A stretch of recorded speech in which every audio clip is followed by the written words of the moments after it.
Hello guys, welcome back to the channel. आज आहे 10 जून आणि आज आहे बुधवार. तर आज संध्याकाळी म्हणजे आज रात्री फायनल इयरचा रिझल्ट लागलेला आहे आणि त्यामध्ये सगळेच म्हणजे माझे जेवढे मित्र होते तेवढे सगळे पास झालेत. तर मी त्यांना विचारलं की तुम्ही माझ्यासाठी काय टिप्स देणार. तर एक किरण म्हणून एक आमचा मित्र आहे. तर त्यांनी मला टिप्स सांगितली की तू प्रिपेअर करताना म्हणजे आपण थिओरिटिकल प्रिपरेशन करताना तो जे इम्पॉर्टंट PYQ वगैरे आहेत, जे प्रिव्हियस इयर टॉपिक्स जे आहेत त्यांना तो नोट डाऊन करायचे.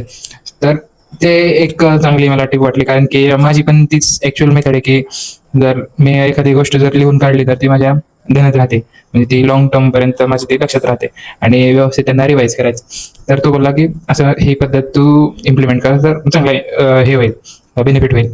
तर मग त्यासाठी प्रिव्हियस इयरचे टॉपिक्स कडून भेटणार. तर आपल्याकडे ते बलानी म्हणून एक PDF असतं, तर ते यूज करायचं. त्याच्यामधून प्रिव्हियस इयरचे टॉपिक्स समजणार आपल्याला आणि एक प्रॉपर शेड्यूल पाहिजे आपल्याकडे, जेणेकरून कधी काय करायचं ते व्यवस्थित पाहिजे. तर आता माझा इथून पुढं म्हणजे उद्यापासूनचा अप्रोच असा राहणार आहे की मी असं डे वाईज स्प्लिट केले सब्जेक्ट.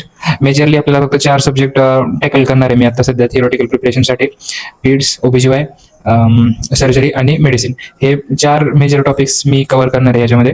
तर ऑल भलानी कव्हर व्हायला पाहिजे असं माझं टार्गेट होतं आता सध्या तरी जुलै एंडिंग पर्यंत. तर हे होणार नाहीये, बट तरी पण आपण ट्राय करायचा. But side by side daily एक लेक्चर मेडिसिनचं व्हायला पाहिजे. अजून प्लॅटफॉर्म माझा फिक्स नाहीये, तरी पण मी मॅरो यूज करायचं ठरवलेलं आहे, कारण की मी खूप जणांचं ऐकलंय आता इथपर्यंत. तर मॅरोच यूज करायचं होते डिसाईड. सो हे काय, तर मी डे सांगतो की ऍक्च्युअल कोणत्या डेला कोणता सब्जेक्ट घेणार आहे. तर मंडेला मेडिसिन राहणार, ट्यूजडेला सर्जरी, वेन्सडेला OBGY, थर्सडेला पिडियाट्रिक्स, फ्रायडेला परत एकदा मेडिसिन राहणार आणि सॅटर्डेला सर्जरी. आणि संडेला जेवढं वीकमध्ये कव्हर केलंय ते एक तर रिवाईज करायचं. अदरवाईज माझं ते UJFचं आपलं सेशन राहणार, तर मग ते अटेंड करायचं. तर ते एक राहणार माझ्याकडे चॉईस. आणि इथून पुढं आजपासून मी आता वाजलेले आहेत 11 आणि उद्यापासून खूप चांगला दिवस जाईल माझा, अशी अपेक्षा आहे माझी. कारण की उद्यापासून मी एक सिरियस स्टडीला स्टार्ट करणार आहे, असं माझं प्लॅनिंग याचं.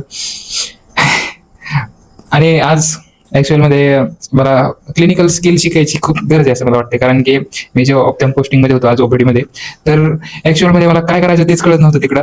सो मला त्याच्यावरती पण वर्क करावं लागेल, कारण की clinical skills are so important in medical field, so I have to work on it. तर ह्या स्किल मध्ये काय काय जमलं पाहिजे की IOP घ्यायला यायला पाहिजे, पेशंटचं आय म्हणजे प्युपिलरी डायलेशन करायला यायला पाहिजे, आय ड्रॉप टाकायला यायला पाहिजे ऍटलीस्ट ऑप्थॅममध्ये, व्हिज्युअल ॲक्युइटी घ्यायला यायला पाहिजे, BP घ्यायला यायला पाहिजे. आणि सगळ्यात महत्त्वाचं, पेशंटला तुम्ही जे प्रिस्क्रिप्शन आपले सिनियर वगैरे लिहून देतात तर ते पेशंटला सांगायला यायला पाहिजे. तर हे सगळ्यात, ही जी लास्टची गोष्ट आहे ती मला जमली नाही आज. आणि पेशंटची जी गर्दी असते ती पण तुम्हाला हँडल करायला यायला पाहिजे. तर आज तसलं काही जमत नव्हतं, बट माझे जे कलिग्स आहेत, माझे जे फ्रेंड्स होते ते खूप सपोर्टिव्ह, त्यांनी चांगली हेल्प केली. सो हे एक चांगली गोष्ट आहे, आपल्याला ते शिकावी लागेल. So it was third day of documenting my made journey for the final year only.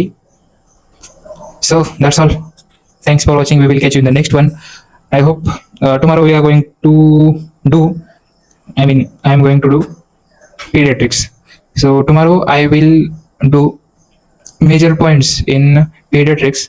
I will note down highly starred topics or main PYQs in a notebook, so that it will be beneficial for me.